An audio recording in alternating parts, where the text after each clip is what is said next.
जीवन में कभी कभी ऐसा भी होता है कि हम बहुत परेशान हो जाते हैं, समस्याएं बहुत होती हैं और समाधान कोई भी नहीं। लेकिन एक कहावत है, जहां पहुंचे रवि वहां पहुंचे कवि। बस उसी प्रकार जब किसी बात का समाधान कहीं ना मिले तो भगवत गीता हर समस्या का समाधान बनती है। भगवत गीता में लिखा गया हर उपदेश एक मंत्र है जो आपके जीवन में आने वाली सभी समस्याओं का अंत कर देती है। आज हम इसी भगवत गीता के 5 मंत्रों को बताएंगे जो आपके जीवन में बहुत काम आएंगे। इसी क्रम में सबसे पहले हम चर्चा करेंगे कर्म की, जिसको लेकर भगवान श्री कृष्ण अर्जुन को गीता का ज्ञान देते कहते हैं, इंसान को केवल कर्म का ही अधिकार है, उसके फल के बारे में चिंता करने का नहीं। इसलिए तुम कर्मों के फल की चिंता मत करो और कर्म से विमुख मत हो। हम कोई भी काम करने से पहले उसके फल के बारे में सोचते हैं और फिर काम करते हुए भी नतीजे के बारे में सोचते रहते हैं। जब काम की वजह से मनचाहा फल मिलता है तब हम बहुत खुश होते हैं, इससे अहंकार बढ़ जाता है। लेकिन अगर हमारी इच्छा के मुताबिक फल न मिले तो हमारा मन दुखी हो जाता है। हमें फल की इच्छा किए बिना कर्म पर ध्यान देना चाहिए, क्योंकि कर्म हमारे हाथ में है लेकिन फल नहीं। आप अगर अच्छा कर्म करते हैं तो आपको फल भी अच्छा मिलेगा। इसलिए निश्चिंत होकर अच्छे कर्म करते रहिए, बाकी सब ईश्वर के ऊपर छोड़ दीजिए। कहा गया है कि ऐसा भी नहीं कि तुम काम ही न करो और आलसी होकर बेकार बैठ जाओ, क्योंकि काम करके फल की इच्छा और बिना कुछ किए ही फल के बारे में सोचते रहना दोनों ही बुरे नतीजे देने वाला है। इसलिए फल की इच्छा के बिना काम करते रहो। वही श्री कृष्ण का दूसरा मूल मंत्र मोक्ष को लेकर है। इस संदर्भ में भगवत गीता में भगवान श्री कृष्ण कहते हैं कि मोक्ष प्राप्त करना अर्थात केवल ज्ञान संबोधित प्राप्त करना होता है। सफल व्यक्ति केवल वर्तमान में जीता है। आगे श्री कृष्ण कहते हैं, हे अर्जुन, तुम मेरी शरण में आ जाओ, मैं तुम्हें मोक्ष दूंगा।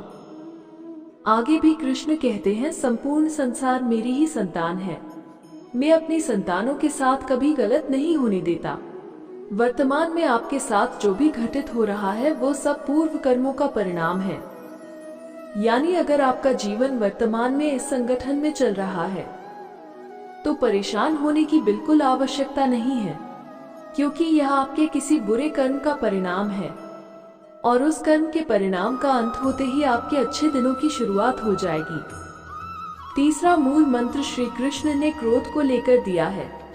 इस क्रोध में आकर लोग सही गलत के बीच का अंतर ही भूल जाते हैं और समस्त पापों के भागीदार बन जाते हैं। क्रोध में अपने भी शत्रु के भांति अप्रिय लगने लगते हैं और ये हमारी मानसिक स्थिति को अपने वश में कर असंतुलित कर देता है। इस हालात का शिकार होकर मनुष्य कई अनजाने पाप कर बैठता है, जिससे भक्ति का नाश हो जाता है। आइए जानते हैं कि गीता के अनुसार इस क्रोध से बचने का क्या मार्ग दर्शाया गया है। भगवान श्री कृष्ण कहते हैं कि क्रोध से मोह या यूं कहें कि मूढ़ भाव उत्पन्न होता है। क्रोध से उत्पन्न मूढ़ता से स्मृति का नाश होता है तथा वो भ्रमित होती है। जब इससे ज्ञान का नाश होता है तो बुद्धिनाश से मनुष्य अपनी स्थिति से बहुत नीचे गिर जाता है। श्री कृष्ण ने क्रोध को समस्त पापों का मूल बताया है।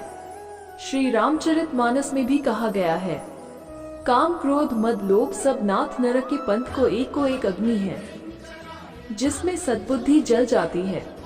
क्रोध में आकर हम अपना विवेक खो बैठते हैं। बिल्कुल पता ही नहीं होता कि ज्ञान व अज्ञान क्या है। हम नहीं जान पाते उचित अनुचित क्या है। हम क्रोध की अग्नि में अपनों को भी शत्रु मान लेते हैं। नरक का प्रवेश द्वार क्रोध है। भगवान कहते हैं कि क्रोध से मूढ़ भाव उत्पन्न होता है। वही श्री कृष्ण चौथा मंत्र स्मृतियों को लेकर बताते हैं। भगवत गीता में श्री कृष्ण कहते हैं कि मूर्ता का सबसे पहला कार्य होता है कि स्मृति का विनाश। जब स्मृति मरती है तो विस्मृति आरंभ होती है, तो मानसिक अवस्था असंतुलित हो जाती है। मानसिक असंतुलन से पाप हो जाता है। वही श्री कृष्ण 5वां सबसे महत्वपूर्ण मूल मंत्र में कहते हैं कि कोई भी काम छोटा या बड़ा नहीं होता। आपको अपने जीवन में कर्म करना चाहिए। बस इतना स्मरण रखिए कि आपके कर्म के कारण किसी दूसरे को दर्द या पीड़ा ना हो। दोस्तों, हम आशा करते हैं कि आपको यह वीडियो जरूर पसंद आई होगी। अगर आपको यह वीडियो पसंद आई हो तो वीडियो को लाइक और चैनल को सब्सक्राइब जरूर करें। धन्यवाद।